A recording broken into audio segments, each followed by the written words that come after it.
آمد مصطفیٰ مرحبا مرحبا، ہر سو نبی صلی اللہ علیہ وآلہ وسلم کے آنے کی خوشبو۔ ملک میں آج 15واں جشن عید میلاد النبی صلی اللہ علیہ وآلہ وسلم مذہبی عقیدت اور احترام سے منایا جا رہا ہے۔ فضائیں مرحبا یا مصطفیٰ صلی اللہ علیہ وآلہ وسلم کے نعروں سے گونج اٹھیں۔ درود و سلام نے فضاؤں کو معطر کر دیا۔ چھوٹے بڑے شہروں میں جلوس اور ریلیاں، تقریبات کا انعقاد۔ عاشقان مصطفیٰ صلی اللہ علیہ وآلہ وسلم عقیدت کے پھول نچھاور کر رہے ہیں۔ سیکیورٹی کے سخت انتظامات، سرکاری سطح پر بھی تقریبات منعقد کی جائیں گی۔ صدر مملکت آصف علی زرداری، وزیر اعظم شہباز شریف کے قوم اور مسلم امہ کو عید میلاد النبی صلی اللہ علیہ وآلہ وسلم کی مبارکباد۔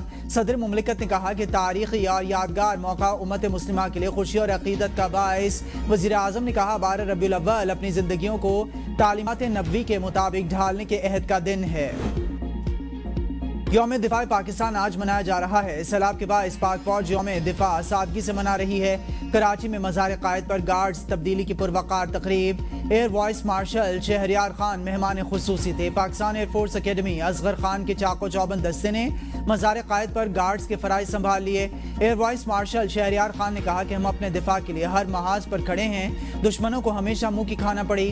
بنیان مرصوص نے 6 ستمبر کی یاد تازہ کی۔ اگلی بار سکور 6-0 نہیں 60-0 ہوگا۔ پاک فضائی عوام کی امیدوں پر پورا اتری ہے۔ یقین دلاتا ہوں پاکستان کی فضائی حدود کا دفاع پاک فضائی کے مضبوط ہاتھوں میں ہے۔ Corps commander Karachi lieutenant general Awais Dastgir کی بھی مزار قائد پر حاضری۔ پھول رکھے فاتحہ خوانی کی۔ کور کمانڈر لاہور کی بھی حاضری۔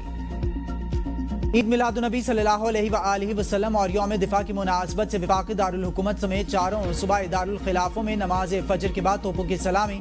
اسلام آباد میں 31 اور صوبائی دارالخلافوں میں 21 توپوں کی سلامی دی گئی۔ توپوں کی سلامی کا آغاز تلاوت قرآن پاک سے کیا گیا۔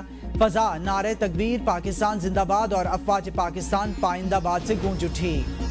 بھارت نے ایک اور سیلابی ریلا چھوڑ دیا۔ دریائے ستلج بھپر گیا۔ فیروزپور زیریں اور ہیڈ گنڈا سنگھ پر اونچے درجے کا سیلاب۔ قصور اکاڑا، ساہیوال، چیچا وطنی، تاندلیا والا، پیر محل کے متعدد علاقے زیر آب، کئی بند ٹوٹ گئے۔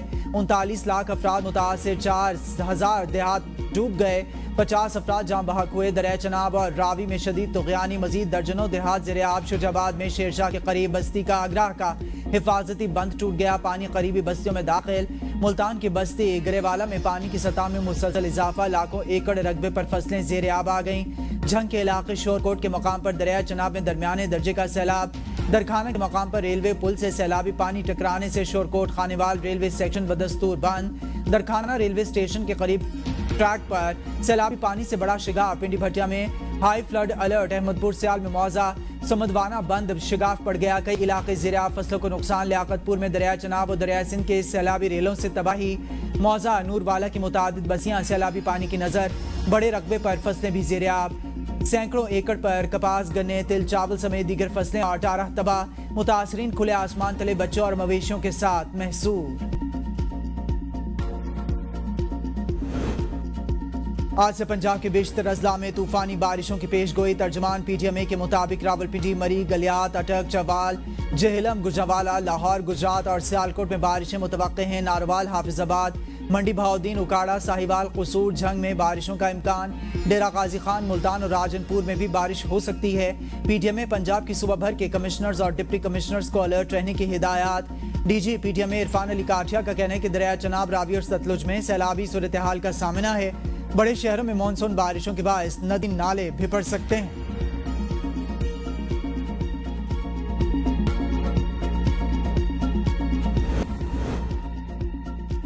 خیبر پختونخوا میں کم از کم ماہانہ اجرت 36,000 سے بڑھا کر 40,000 روپے کر دی گئی۔ کابینہ کی ڈیمز والے اضلاع کی نیٹ ہائیڈل پروفٹ کا حصہ 10 سے بڑھا کر 15% کرنے سمیت متعدد منصوبوں کی منظوری۔ مشیر اطلاعات بیرسٹر سیف کہتے ہیں کہ پی ٹی ایم اے کو باجوڑ کے بے گھر خاندانوں کی امداد کے لیے 1247 ملین گرانٹ کی منظوری دی گئی۔ بی آر ٹی کے لیے مزید 50 بسوں کی خریداری۔ اسلام آباد میں Khyber Pakhtunkhwa arts and council اور کرافٹس ڈسپلے سینٹر قائم کرنے کی منظوری دے دی گئی۔ نوشہرہ میں ملک کے سب سے بڑے سفاری پارک کے قیام کا فیصلہ ہو گیا۔ اٹک کی تحصیل پنڈی گھیپ میں دیرینہ رنجش پر فائرنگ، ایک شخص جاں بحق۔ پولیس کے مطابق ملزم فائرنگ کے بعد فرار ہو گیا۔ لاش تحصیل ہیڈ کوارٹر اسپتال منتقل۔ پولیس نے مقدمہ درج کر لیا۔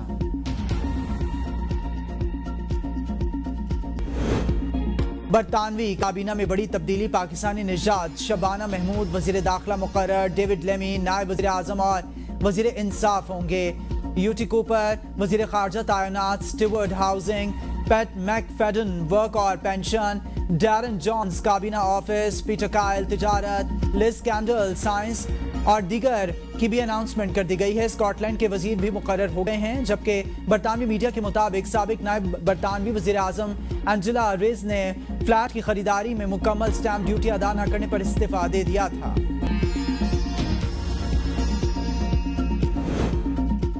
آئندہ 1 ماہ سے 2 ماہ میں بھارت مذاکرات کی میز پر آ کر صدر ٹرمپ سے معافی مانگنے کا امریکی وزیر تجارت کی جانب سے بلومبرگ ٹی وی کو انٹرویو میں کہا گیا کہ میرے خیال میں بھارت ڈیل کرنے کی کوشش کرے گا اور پھر یہ صدر ٹرمپ پر ہوگا کہ وہ بھارت سے کیسے ڈیل کرتے ہیں۔ بھارت پر عائد اضافی 25% ٹیرف ہٹانے کے لیے 3 شرائط پیش، بھارت کو روس سے تیل خریدنا اور برکس اتحاد کو چھوڑ کر امریکہ کی حمایت کرنا شامل۔